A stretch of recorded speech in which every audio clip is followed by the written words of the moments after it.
Hello students, welcome to the lecture on analysis of production and operations planning. And after this lecture, we'll be able to learn the following objectives. Explain the concept of strategy analysis. Discuss setting of strategic direction. Understand the plan to improve productivity and situation analysis. Define the aggregate planning and characteristics. Differentiate between strategic and tactical planning. Explain aggregate planning in manufacturing and aggregate planning in services. Understand the concept of capacity planning. Explain the difference between long-term and short-term capacity planning.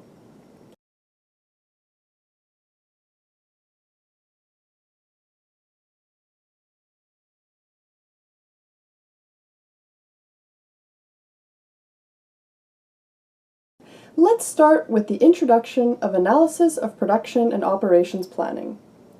Production operations management is the process which combines and transforms various resources used in the production operations subsystem of the organization into value-added products, services in a controlled manner as per the policies of the organization.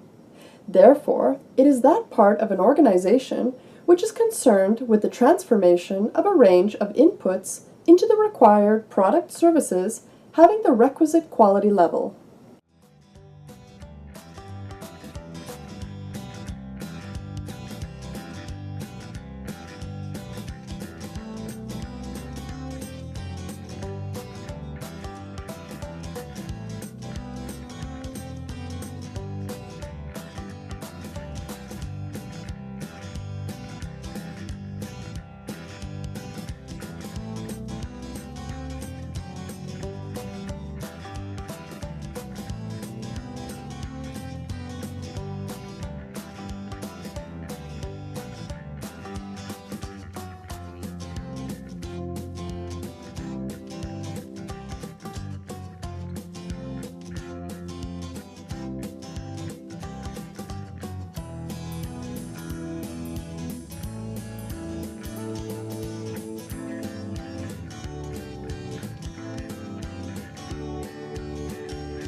The set of interrelated management activities which are involved in manufacturing certain products is called as production management.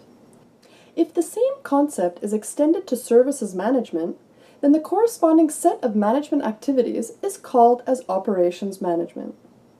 Let us now discuss the concept of strategy analysis. Strategy analysis may be looked upon as the starting point of the production and operations planning. It consists of the advance work that must be done in order to effectively formulate and implement strategies. Many strategies fail because managers may want to formulate and implement strategies without a careful analysis of the overarching goals of the organization and without a thorough analysis of its external and internal environment. Analyzing organization goals and objectives. Organizations must have clearly articulated goals and objectives in order to channel the efforts of individuals throughout the organization toward common ends. Goals and objectives also provide a means of allocating resources effectively.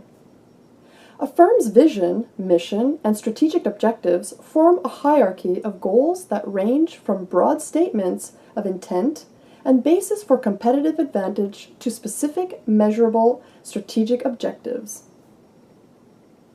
Analyzing the external environment. Managers must monitor and scan the environment as well as analyze competitors. Such information is critical in determining the opportunity and threats in the external environment. Assessing the internal environment. A useful framework for analyzing a firm's internal environment helps to identify both strengths and weaknesses that can, in part, determine how well a firm will succeed in an industry. Now we will study the setting of strategic direction. In most cases, innovation occurs after an extensive amount of work dedicated to a particular aspect of the business or market. Due to the amount of resources often required to make an innovation a success, it is vital that we strategically set our focus on achieving specific targets. As part of the planning process, we need to look at where we want business to be in the future. This allows us to work backwards by selecting future targets, developing strategies to achieve those targets, and then communicating the direction of the business is taking to team. Future planning will also help us to set timeframes within which we need to achieve goals and will allow us to budget for future expenses related to the innovation process. Increased globalization and the incorporation of many new information technology, IT, tools have enhanced the need for top management to set a clear strategic vision for a company. As market demands and the ability to communicate globally encourage companies to continue to expand into new geographical and product markets, and as they also enter into long-term buyer-supplier relationships or contract out activities previously conducted internally, companies are spread more thinly. Let's now talk about the plan to improve productivity. 4 programs improve our production systems and processes while maintaining competitive costs. These are: internal business processes. Implement an annual program of reviewing business processes throughout the department. The program's objectives are: business process initiative, improve development plan review process, process action teams, promote internal cooperation and collaboration problem solving throughout temporary, multidiscipline teams formed to solve a problem or improve production systems and processes. Program and project management. Develop business processes to manage departments' various funding programs and project management to ensure efficient resource utilization and on-time schedule accomplishment. Establish a program review board. Bid process pre-con meeting. Benchmarking program. Learn from best-in-class organizations that perform similar functions and processes. Vigorously evaluate on how a department performs a process and then evaluate and contrast how the organization we are comparing performs the function. Situation analysis is the process of identifying and evaluating all relevant factors connected with a particular situation. This type of approach may take place as a means of uncovering something that is not working right within a project or production process, or as a way of projecting the potential outcome of an action, given the circumstances that prevail at the present time. When used effectively, the process of a situation analysis can minimize financial losses, boost marketing efforts, and generally make it possible to achieve and even exceed the expectations for a project. One common application of situation analysis has to do with the marketing process. Here, the emphasis of the process has to do with looking at core factors that determine the success or failure of a given marketing campaign. In order to maximize the potential of the campaign, marketing professionals will consider the specifics of the intended customer base and evaluate which methods can be used to reach those customers to best effect. The cost of the goods or services sold to consumers is also looked at closely, since the idea is to earn a profit from selling those products. Last, the marketing professional will look closely at the competition and determine what can be done to promote consumers to turn away from competitors and favor the products marketed in the campaign instead. This process is often referred to as the 3 C's and can be applied to just about any type of marketing plan. Situation analysis also works very well when looking at internal procedures within a business.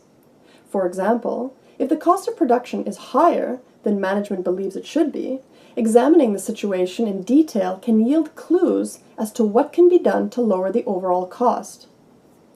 Attempts are made to match the supply and demand for a product or service by determining the appropriate quantities and timing of inputs, transformation, and outputs. An organization can finalize its business plans on the recommendation of demand forecast.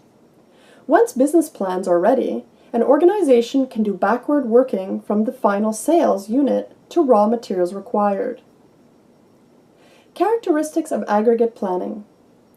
Considers a planning horizon from about 3 to 18 months with periodic updating. Looks at aggregate product demand stated in common terms. Aggregate planning strategies. Active strategy. Attempts to handle fluctuations in demand by focusing on demand management. Use pricing strategies and/or advertising and promotion.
passive strategy, reactive strategy.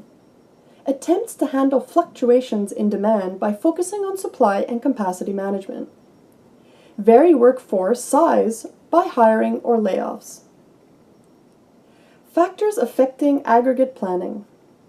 Aggregate planning is an operational activity critical to the organization as it looks to balance long-term strategic planning with short-term production success. Following factors are critical before an aggregate planning process can actually start. Completion information is required about available production facility and raw materials. A solid demand forecast covering the medium range period.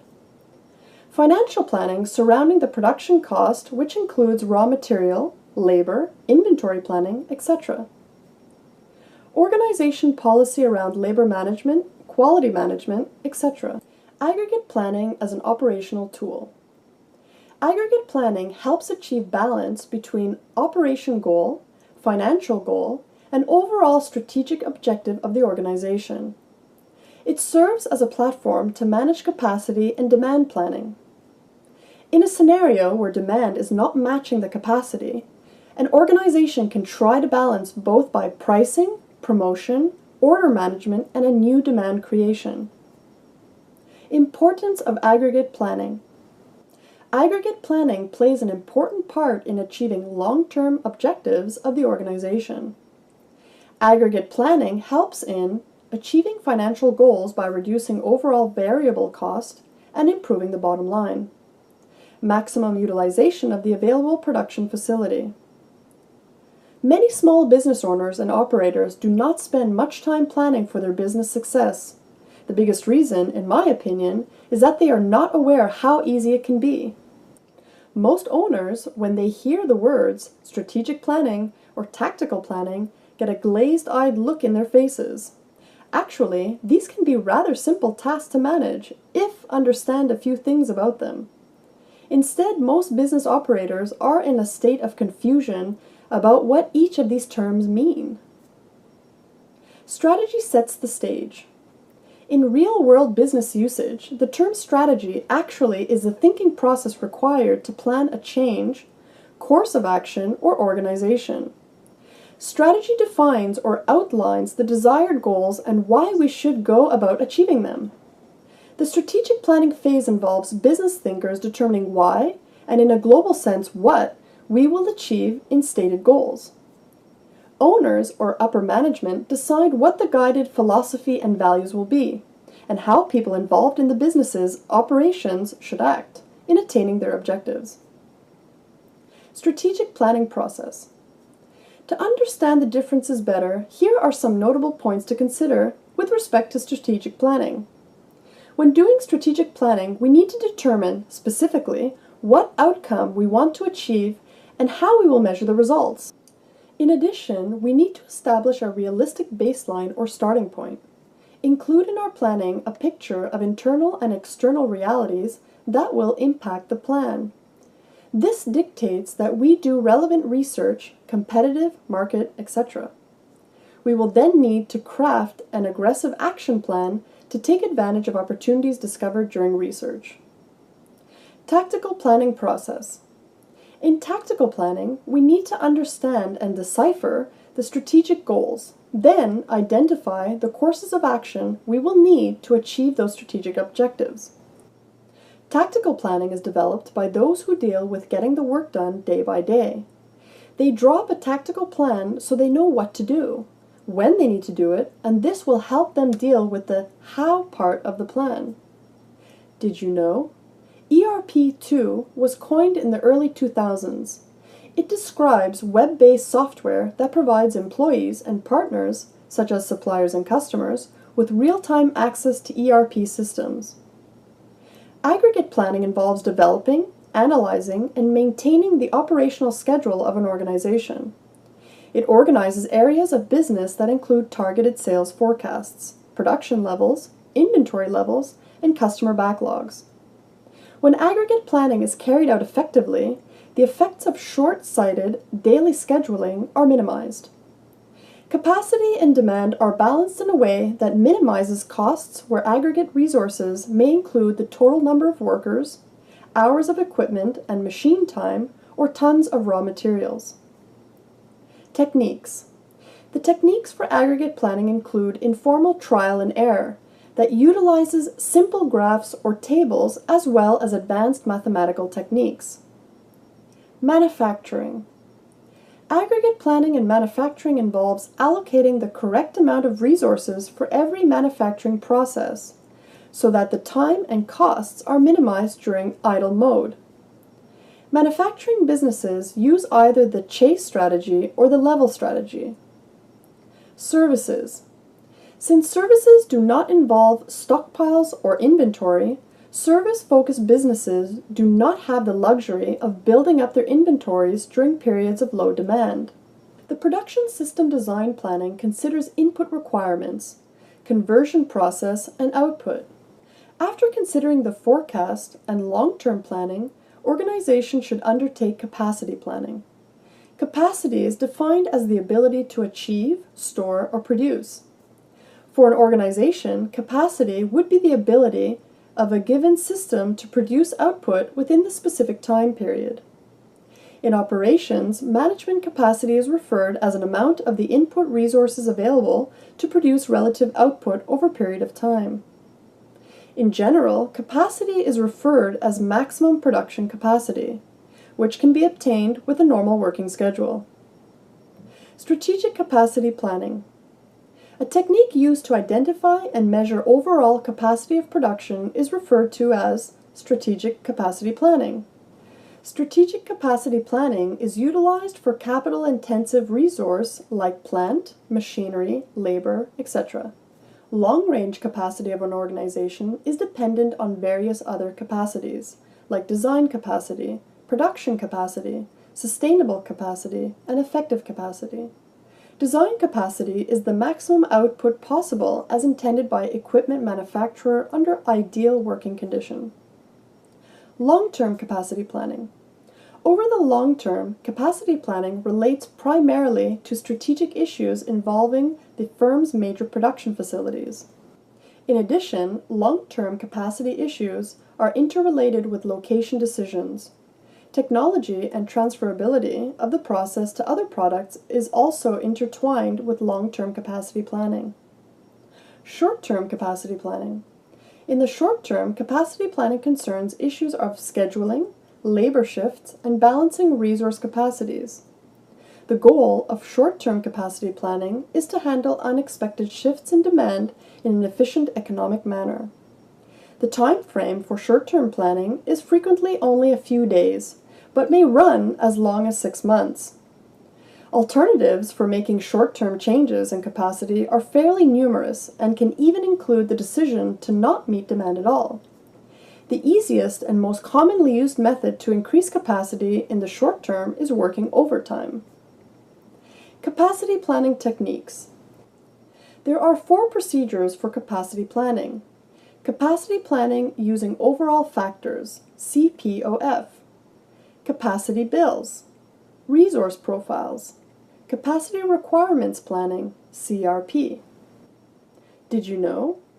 EOQ models was developed by Ford W. Harris in 1913, but R.H. Wilson, a consultant who applied it extensively, is given credit for his in-depth analysis. Now, in the end, let us summarize what we have learned in this lecture.